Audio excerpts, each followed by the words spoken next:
Bonjour, dans cette vidéo, nous allons voir des exercices sur les plissements ou bien sur les structures plissées. Mais avant, je vais vous parler un peu de style des plis ou bien le style de plissement. C'est-à-dire, on va voir comment reconnaître les principaux types de plis à partir d'une carte géologique. Ici, vous avez une petite carte géologique qui montre une succession de terrains qui se répètent. Les terrains sont nommés 1, 2, 3. Alors on remarque que le terrain 1 est le terrain central bordé par les terrains 2 et 3. Donc ici, automatiquement, il s'agit d'une structure plissée à cœur formé par le terrain 1, c'est-à-dire la charnière de la structure est occupée par le terrain 1. Si on considère que le terrain 1 est le terrain le plus ancien, donc ici, on a une structure antiforme. Et plus précisément, donc, c'est une structure anticlinale. Alors, qu'est-ce qu'on remarque au niveau donc de cette structure sur cette petite carte? Alors déjà ici, donc on vous dit qu'il s'agit donc d'un pli droit. Alors les caractéristiques d'un pli droit ici sur la carte, la première caractéristique, c'est au niveau des affleurements des terrains qui bordent le terrain central. Par exemple ici, l'affleurement LA1 de la couche 2 et LA2 de la même couche de l'autre côté. Donc il s'agit là de la même distance d'affleurement ou bien la même largeur d'affleurement. LA1 est égal à LA2. Deuxième caractéristique, les terrains ou bien les limites de terrain dessinent des V au niveau des vallées. Alors, les V dans les vallées indiquent des pendages identiques, c'est-à-dire même valeur du pendage, mais des sens opposés. Donc si vous avez ces deux principales caractéristiques au niveau d'une structure plissée, il faut penser donc déjà à un pli droit. Un pli droit, c'est-à-dire un pli à plan axial ou bien surface axiale verticale, c'est-à-dire pendage du plan axial ou bien de la surface axiale est égal à 90 degrés, avec des pendages des flancs de même valeur, mais des sens opposés. Voilà donc ce qu'on a au niveau d'une coupe géologique. Pour un pli déjeté, la même chose ici. Vous avez donc les deux principaux caractéristiques, c'est-à-dire la distance de l'affleurement des terrains qui bordent le terrain central. Toujours ici, vous avez le terrain central, c'est le terrain 1, et vous avez une forme antiforme, ou bien un anticlinal. Alors pour ce type de pli, vous avez la largeur, ou bien la distance de l'affleurement A1 est largement supérieure à la largeur d'affleurement A2. De l'autre côté, vous avez également les V au niveau des vallées qui indiquent des pendages opposés et des valeurs différentes. Alors, au niveau de la coupe géologique, on dessine quelque chose qui ressemble à ça, c'est-à-dire un pli déjeté. Regardez au niveau du pli, donc vous avez un flanc avec un faible pendage et un flanc avec un fort pendage. Alors quand le flanc à fort pendage est très bien redressé, c'est-à-dire avec un pendage égal à 90 degrés, on parle dans ce cas d'un pli à genoux. Les plis déversés. Alors au niveau des plis déversés sur une carte géologique, les largeurs ou bien les distances d'affleurement des terrains qui bordent le terrain central sont différentes. Vous avez ici LA1 différent de LA2 avec LA1 très largement supérieur à LA2. Les V au niveau des vallées montrent des valeurs différentes mais avec le même sens. Alors ce qu'on obtient au niveau de la coupe géologique, on obtient donc un pli déversé. Alors dans ce pli-là, on a un flanc normal et un flanc inverse. Vous avez ici le flanc inverse.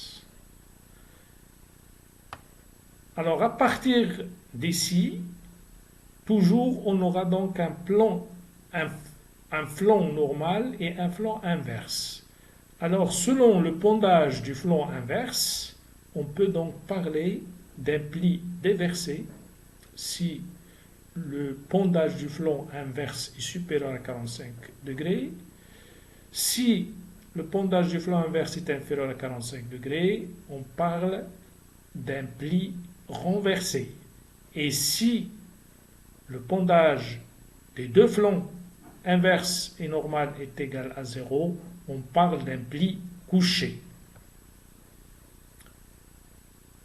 Passons maintenant aux exercices. Donc l'exercice 1, on vous donne ici les affleurements le long d'un profil imaginaire considéré comme plat, un relief plat par exemple ici, c'est très schématique. Donc ici on a projeté les limites d'affleurement sur cette droite-là et on vous demande donc de faire la coupe géologique correspondante. Bien sûr, les terrains que vous avez, les terrains sont notés donc de J2, bien J1, J1 jusqu'à J5, c'est-à-dire le terrain le plus ancien c'est J1, le terrain le plus récent c'est J5. Alors, avant de commencer à dessiner donc la coupe géologique, je vais vous projeter une carte imaginaire de ce terrain-là, c'est-à-dire la présentation des terrains sur un plan horizontal. Donc, en quelque sorte, on doit voir cette carte très schématique, c'est-à-dire c'est une carte qui montre donc une succession de bandes de terrain qui se répètent avec des limites rectilignées.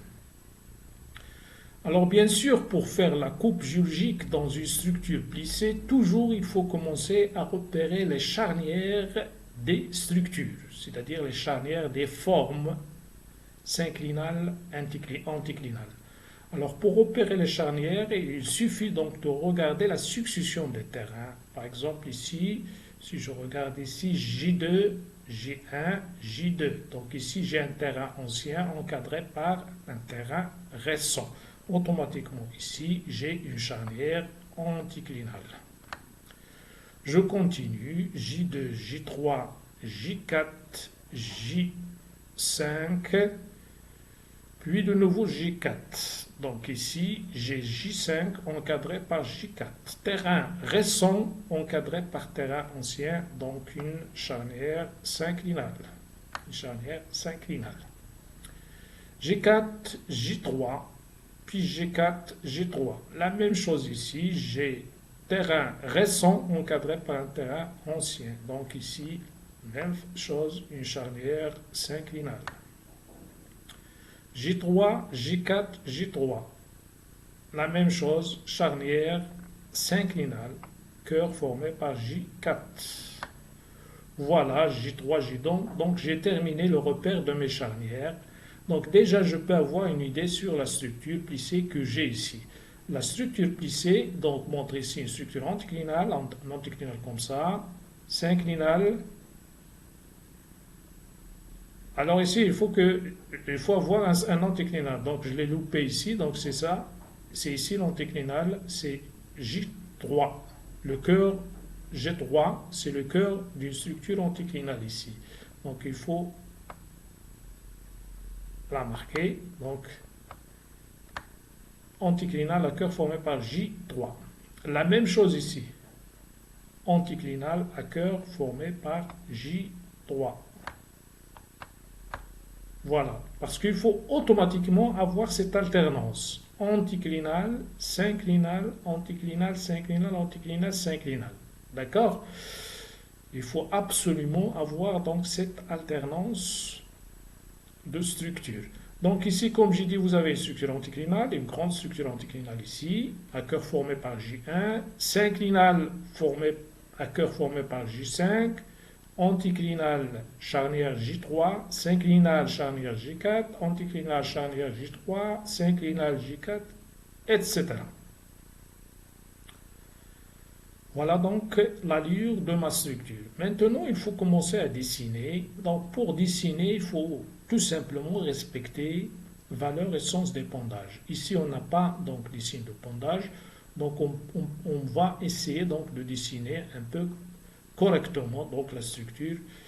Tout simplement, on n'a pas les signes de pondage et on n'a pas les épaisseurs des couches. Normalement, il faut avoir ici à côté la légende avec donc les épaisseurs des terrains. Mais on n'a pas tout ça, donc on va faire tout simplement une coupe géologique correcte, schématique tout simplement. Alors pour commencer à dessiner, toujours comme je vous ai dit, il faut en général, si c'est possible, il faut commencer à dessiner à partir des terrains les plus récents. Ici, les terrains les plus récents, c'est J5 et J4.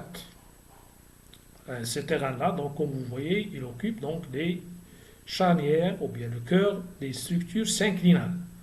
Donc pour dessiner le terrain G5, il s'agit d'un terrain donc plus récent, donc il ne possède pas la limite supérieure, donc il possède uniquement la limite inférieure.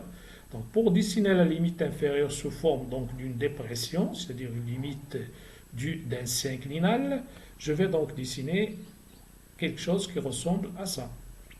Une petite dépression comme ça, en dessous, donc du profil topographique. Je passe au terrain suivant. Terrain suivant, c'est le terrain J4. Je dessine de la même façon des petites dépressions ici, mais ici, il faut dessiner donc une limite avec une épaisseur constante ici. Tout en respectant, donc, si j'ai des épaisseurs, donc il faut les respecter. Si j'ai des signes de pondage, il faut les respecter également. Le terrain suivant, c'est la limite inférieure de J3. Donc J3, je la trouve ici. Donc ici, j'ai une structure anticlinale comme ça. Donc ici, je suis sur un flanc de la structure anticlinale. Donc je vais dessiner de ce côté-là, comme ça, pour donc dessiner ici une structure anticlinale. Je vais dessiner comme ça, je vais passer comme ça, je ne vais pas la relier ici. Ce n'est pas correct, parce que ici, c'est la limite entre J2 et J3. Et si je fais comme ça, je relie donc la limite à J4, J3, ce qui est faux. Donc pour la relier, je cherche la limite J2, J3 toujours. J2, J3, je fais comme ça. Je ne peux pas la relier ici également, parce que j'ai J3, J4, ce n'est pas correct. Donc je vais donc dessiner ici une petite structure anticlinale et je passe comme ça, la même chose ici, petite structure anticlinale ici, et je passe en dessous pour arriver à ma limite J3, J2 ici. J3, J2, cette limite-là.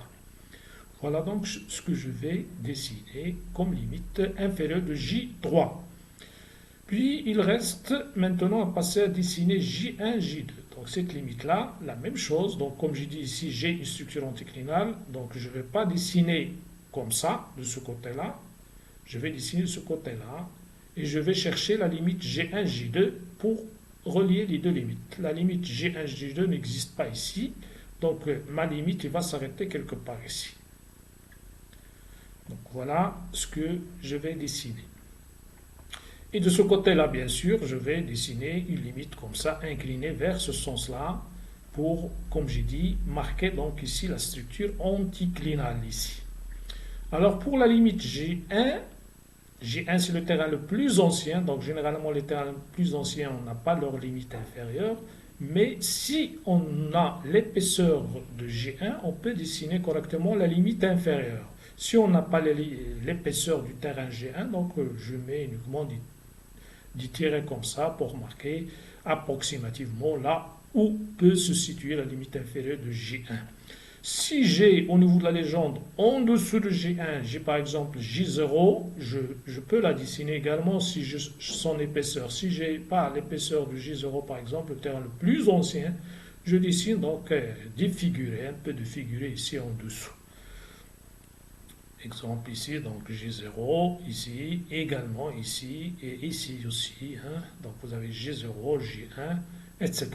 Mais ce qu'on a ici, c'est tout simplement, les terrains commencent donc à partir de J1. Donc ce qu'on a, c'est cette succession-là. Donc le terrain le plus ancien, c'est J1, puis le plus récent, c'est J5. Exercice 2. La même chose ici, nous avons une carte schématique.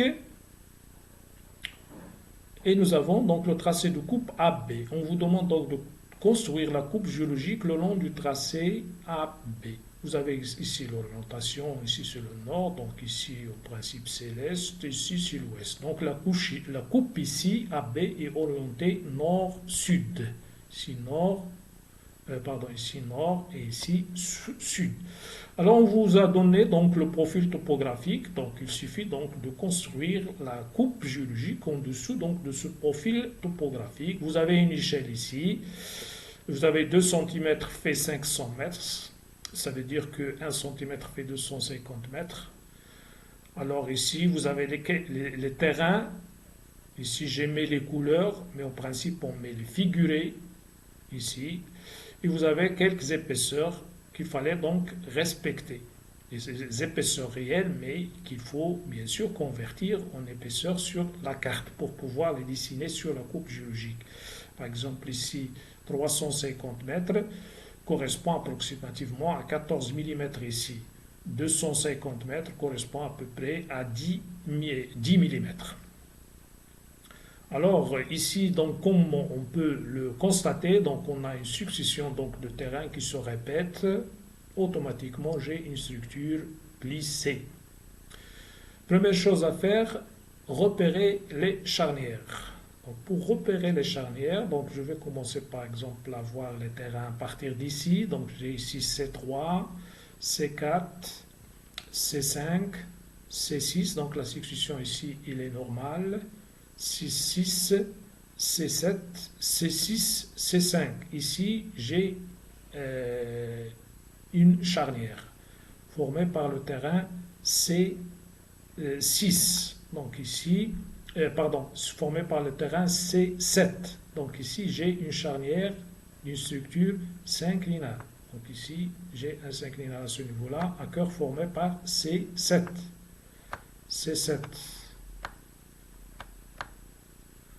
Je continue, donc j'ai C6, C5, C4, C3, C4. Donc C3 encadré par C4, terrain ancien encadré par un terrain récent. Donc ici j'ai une charnière d'une structure anticlinale à cœur formé par C3.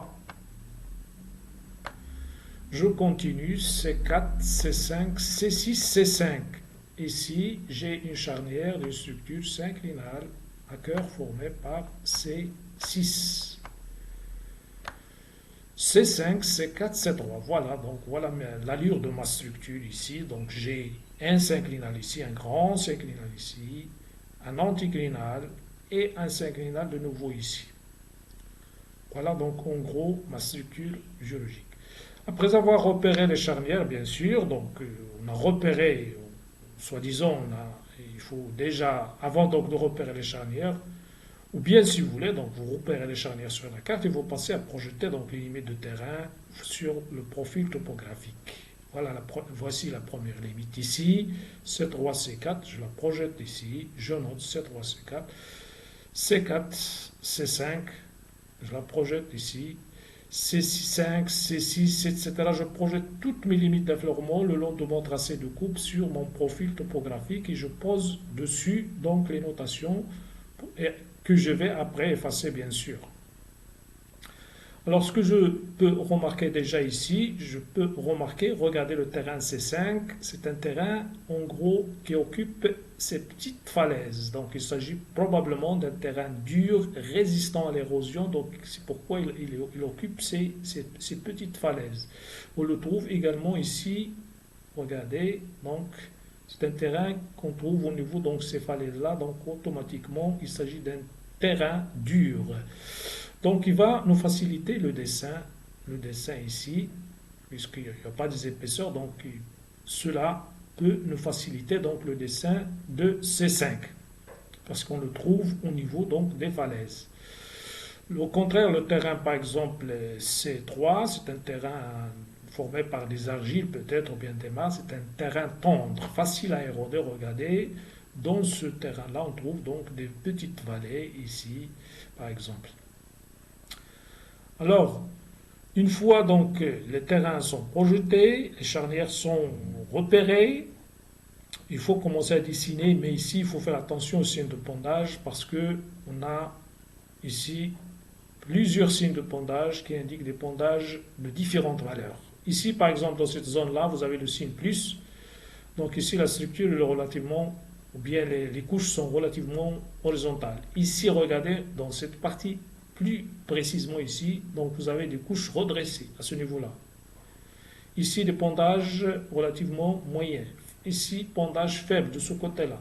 Donc, quand je vais dessiner donc, la limite inférieure de C7, il faut absolument que je fasse attention à ces pondages. Pondage faible de ce côté, pondage relativement fort de ce côté-là, mais ça devient redressé tout à fait ici, au niveau de la limite, ici C5, C7, C6, C7, pardon, le pondage il est redressé. Regardez, vous avez un signe de pondage très fort ici. Puis la même chose ici, donc il faut faire, comme je vous ai dit, donc dans les structures plissées, il faut s'attendre à avoir des variations rapides de valeur de pondage, valeur essence de pondage. Comme vous voyez ici, donc regardez ici, donc j'ai un sens vers ce sens-là avec une valeur de 20. La même chose ici, donc pour marquer donc la structure synclinale. Donc ici, la structure synclinale présente les mêmes pondages, valeur essence de chaque côté. Alors pour dessiner, comme je vous ai dit, la coupe, il faut absolument faire attention à ces signes de pondage. Il faut les respecter pour bien dessiner correctement la coupe géologique. Donc je commence toujours par le terrain le plus récent. Ici, le terrain le plus récent, c'est C7, puis suivi par C6, C5, etc. Donc je dessine la limite inférieure de C7. Ici, je dessine quelque chose qui ressemble à ça, tout en respectant les signes de pondage. Regardez ici le signe de pondage faible, puis moyen, puis ici carrément redressé à ce niveau-là. Je dessine la limite inférieure de C6. Ici va être parallèle à C7, mais tout en respectant toujours donc les signes de pondage. De ce côté-là, le pondage est très faible, puis moyen, puis redressé ici, fort. Ici, vous avez les mêmes valeurs de pondage de chaque côté. 20 degrés. 20 degrés. Je passe à dessiner les autres limites. Par exemple, C5, la limite inférieure de C5, comme je dis, ce terrain-là occupe en gros cette falaise. La falaise, on la trouve ici, on la trouve également ici. Mais il suffit donc de le dessiner tout en respectant l'épaisseur et les signes de pondage. Le terrain C4 se trouve donc en bas. Donc C4, on vous a donné donc l'épaisseur, à peu près 14 mm, il faut la respecter ici. Et également ici. Et il faut respecter les signes de pondage. Regardez la limite ici. La limite inférieure de C4, regardez, c'est redressé ici. Mais quand on va vers ce côté-là, c'est-à-dire quand on va vers le sud, ça devient horizontal. Donc ici, parce qu'ici vous avez ce signe plus. Le signe plus ici. Ça veut dire que le pondage ici, il est horizontal. La couche, il est horizontale. Puis je termine avec le C3. Donc l'épaisseur de C3, c'est à peu près 10 mm. Je dessine donc quelque chose qui fait ça. Puis une fois donc j'ai terminé mes limites de terrain, je passe à mettre les figurés, et non pas les couleurs sur la coupe géologique. Ici c'est les couleurs et ici c'est les figurés. Je mets donc les figurés que j'ai au niveau de la légende. Ici on a mis les couleurs, donc on va mettre donc nos couleurs ici. Voilà. Et voilà. Puis on peut imaginer, si vous voulez, les terrains avant l'érosion, parce qu'ici, les terrains avant, on a des terrains sur toute cette zone-là, avant l'érosion, mais l'érosion a érodé toute une partie du terrain ici, également ici, etc. Donc, pour imaginer un peu la structure, ou bien les terrains avant l'érosion, on va voir quelque chose qui ressemble à ça. Regardez ici, cette partie-là, elle est très déformée. Voilà donc la solution de cet exercice. Passons à l'exercice 3. Même chose, au niveau de l'exercice 3, vous avez une carte géologique, schématique, et vous avez le tracé de coupe AB. On vous demande donc de construire la coupe géologique le long du tracé AB, tout en se basant sur les données de la carte, les données de la légende. Vous avez donc les terrains au niveau de la légende, vous avez leurs épaisseurs, et on vous donne également donc l'échelle et un bout de papier millimétré en bas sur lequel donc vous allez dessiner la coupe géologique le long du tracé AB. Alors, la première chose à faire, bien sûr, ici, il faut dessiner le profil topographique. Vous avez les courbes de niveau qui évoluent ici, de ce côté-là, de 500, ou bien en dessous un peu de 500 mètres, jusqu'à 1100, 1200 mètres ici. 1200 mètres ici. Donc, comme on peut le constater, donc le profil se présente tout simplement sous forme d'une pente, comme ça, qui monte du côté A vers le côté B. Alors pour dessiner le profil topographique, bien sûr, il faut projeter donc les points d'intersection du courbe de niveau avec mon tracé de coupe. C'est-à-dire, il faut projeter comme ça donc tous les points d'intersection du courbe de niveau avec mon tracé de coupe. Puis après, il faut tout simplement relier ces points-là pour dessiner donc une courbe de profil topographique. Comme ça. Voilà donc mon profil topographique bien dessiné. Puis après, maintenant, je vais projeter mes limites de terrain, c'est-à-dire les points d'intersection des limites de terrain avec mon profil ou bien avec mon tracé de coupe géologique. Je vais le projeter sur le profil topographique. La première limite, c'est celle-là. Donc si la limite entre le terrain E2, E3, deuxième limite entre le terrain E3, E4, troisième E4, E3, la suivante E3, E2, la suivante E2, E3, E1, la suivante E1, E2, etc. Donc je projette toutes mes limites d'affleurement sur le profil topographique. Voilà, je les ai terminés. Maintenant, il faut repérer les charnières. Les charnières, soit ici, soit sur la carte, c'est la même chose. Donc si je regarde donc les terrains sur mon profil ici, donc j'ai E2, E3, E4, E3, E2. Donc ici j'ai E4 encadré par E3. Terrain récent encadré par un terrain ancien, une structure synclinale. J'ai ici un synclinal à cœur formé par E4. Puis ici j'ai E3, E2, E1, E2, E3. Ici E1 encadré par E2, donc structure anticlinale à cœur formé par E1. Terrain ancien encadré par terrain récent. Puis, je continue, donc E2, E3, E4 de nouveau encadré par E3, synclinal, cœur formé par E4. E3, E2, E3, E4. Donc ici, j'ai E2 encadré par E3, c'est-à-dire terrain ancien encadré par terrain récent. Donc ici, j'ai anticlinal. Cœur formé par E2. Voilà donc mes charnières. Je les ai terminées. Alors la structure, c'est une structure qui, qui est en gros synclinale, anticlinale, synclinale, anticlinale. C'est ce qu'on a ici.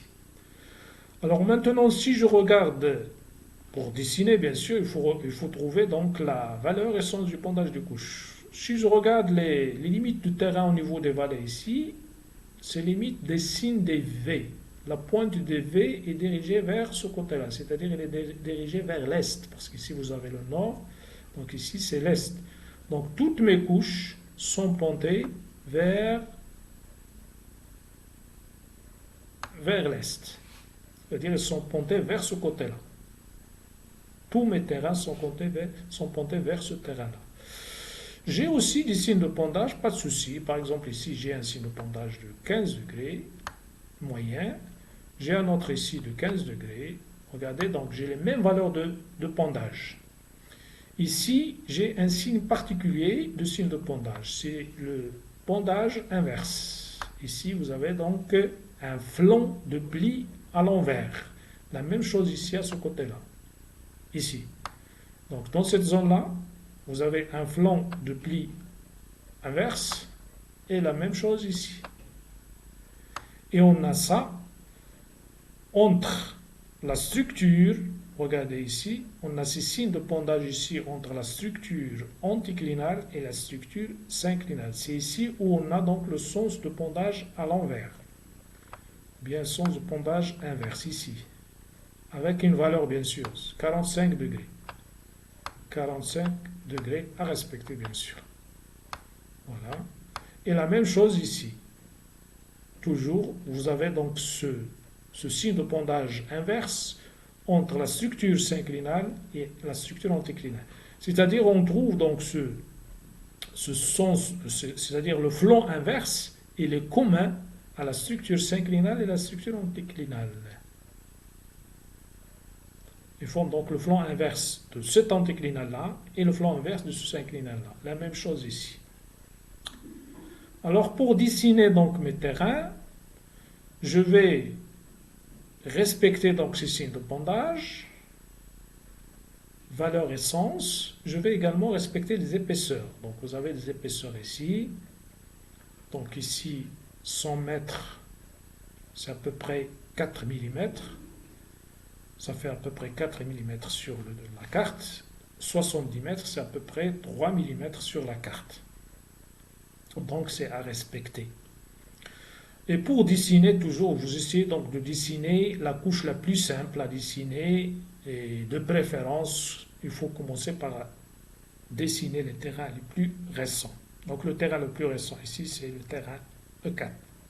C'est-à-dire, il faut dessiner la limite inférieure donc, du terrain le plus récent. Si donc je vais essayer de dessiner ici le terrain E4. E4 donc c'est le cœur d'une structure synclinale. Donc c'est un synclinal comme ça, mais je ne vais pas le dessiner n'importe comment. Il faut, comme j'ai dit, respecter les valeurs et les signes de pondage. Donc pour dessiner correctement la limite inférieure de E4, je vais dessiner quelque chose qui ressemble à ça. Pour respecter la valeur et le sens des pondages. Donc j'ai ici une limite inférieure, j'ai ici une autre limite, j'ai ici aussi une autre limite. Regardez, le pondage ici, il est faible, 15 degrés. Ensuite, je passe à dessiner ici. Donc une fois je dessine la première limite, les autres limites vont être faciles à dessiner parce que tout simplement, ils vont être parallèles à cette limite-là. Mais il faut absolument respecter les épaisseurs comme j'ai dit. Voilà la limite inférieure de E3. Pas de problème. Donc je respecte toujours les pondages, valeur et sens. Je respecte également ma structure synclinale, anticlinale ici, et ici synclinale, puis anticlinale. Puis la limite maintenant de E2. Donc la limite de E2, elle est là. Donc il va faire comme ça. Il va revenir ici. Ici, donc il est coupé par l'axe des altitudes. Donc je n'ai pas donc, le point qui représente la limite entre E2 et E1. Alors, de l'autre côté, regardez E1, E2, il est là. Donc il va passer comme ça. il va passer en dessous, mais je ne vais pas le rejoindre ici, parce qu'ici c'est E3, E2. Je ne vais pas le rejoindre ici, c'est E2, E3. Donc ce qu'il va faire, donc il va dessiner une structure anticlinale ici, une charnière anticlinale, et va passer en dessous. Voilà donc la limite inférieure de E2. Alors maintenant, il me reste la limite inférieure de E1, puisque j'ai l'épaisseur de E1, donc c'est à peu près 4 mm, donc je vais mesurer 4 mm ici, 4 mm ici, 4 mm ici, et je dessine la limite inférieure de E1. Donc je vais dessiner une limite comme ça. Si j'ai d'autres terrains en bas ici, en dessous, c'est-à-dire les terrains anciens, si ils nous donnent donc les terrains anciens ici au niveau de la légende, je les dessine également. Je dessine tous mes terrains donnés au niveau de la légende. Ici, on ne les a pas, mais moi, je vais les dessiner quand même après. Donc, une fois dessiné les limites inférieures, je mets les figurés. Ici, j'ai choisi donc les couleurs pour mettre les figurés donc, de ma coupe géologique. Voilà. Voilà. Puis, comme je vous ai dit, moi, je vais remplir cette partie-là par d'autres terrains plus anciens ici, mais ils ne sont pas représentés, mais quand même, je vais les mettre. Voilà, deux terrains, j'ai ajouté deux terrains, ce terrain-là et celui-là. Voilà donc comment faire la coupe géologique le long du tracé AB ici. Donc ici, j'ai fait la conversion des épaisseurs ici, tout en regardant ici l'échelle. Ils nous ont donné donc ici une échelle graphique, c'est-à-dire à peu près 1 cm fait 250 mètres. C'est pourquoi je vous ai dit tout à l'heure 100 mètres correspond à peu près à 4 mm, 70 mètres à peu près 3 mm. Une fois on termine tout ça, donc on efface tout, c'est ce qu'on a écrit en dessus du profil pour avoir à la fin donc une coupe propre comme ça, bien orientée est-ouest, avec l'échelle des altitudes ici, la même chose de ce côté-là, et une échelle des longueurs ici en kilomètres. Voilà donc la solution de cet exercice. Je vous remercie pour votre attention.